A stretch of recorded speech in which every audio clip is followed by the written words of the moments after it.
আমি যখন বাংলাদেশের সবচেয়ে বড় মাদ্রাসা হাটহাজারী মাদ্রাসার ছাত্র, তখন আমার বাবার জীবনে একটা বিপদ নেমে আসে। তিনি ব্যবসা করতেন, হঠাৎ করে এমনভাবে একটি আঘাত পেয়েছেন ব্যবসায়িকভাবে যে একবার নিঃস্ব হয়ে গেছে, বহু টাকা দেনা হয়ে গেছে এবং এতটা ডিপ্রেসড হয়ে গেছেন তিনি কোনো কাজ করতে পারছিলেন না। আমি তখন ছোট মানুষ ছিলাম, অনেক বেশি বুঝতাম যে তা না। আল্লাহ তাআলা কমন সেন্স দিয়েছেন, সেটা দিয়ে আমি চিন্তা করলাম সবাই হাটহাজারী মাদ্রাসা ভর্তি হওয়ার জন্য স্ট্রাগল করে, বড় মাদ্রাসা ভর্তি হওয়ার জন্য চেষ্টা করে। আমি অলরেডি সেখানে অ্যাডমিট আছি, ভর্তি আছি।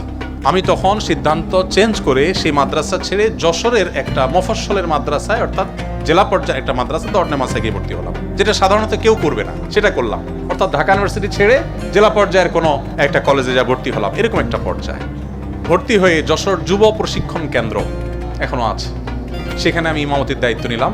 ৬০০ টাকা মাসে বেতন আমার। এই টাকা প্রতি মাসে বাবার হাতে তুলে দিতাম। একটা বাইসাইকেল সেখানকার একজন সিনিয়র ইনস্ট্রাক্টর ছিলেন জামালপুরের, তিনি আমাকে কিনে দিলেন মাদ্রাসা আসা যাওয়ার জন্য।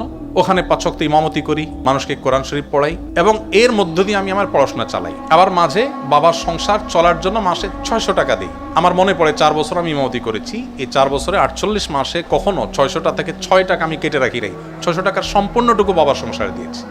এই ৬০০ টাকা পরিপূর্ণ বাবার হাতে তুলে দিয়ে বাবাকে হেল্প করার চেষ্টা করেছি। আমার ৬০০ টাকা তার হয়তো একটু উপকার হলেও হবে, সেই জায়গা থেকে আমি চেষ্টা করেছি। আমি নিজে কখনো শখ করে কোনো কিছুই করি নাই, ৬ টাকাও কখনো রাখিনি। নিজের একান্ত কিছু প্রয়োজন হলে সেটা বাবার কাছে আলাদা চেয়ে নিয়েছি, ভিন্ন বিষয়। এভাবে করে আমি আমার ৪টি বছর কাটিয়েছি এবং কয়েক কিলোমিটার বাইসাইকেল চালিয়ে প্রতিদিন ক্লাস করা, ক্লাস পরবর্তী কোচিং টাইপ যে মাদ্রাসায় তাকরার হয়ে থাকে সেটা করা, সব করতাম।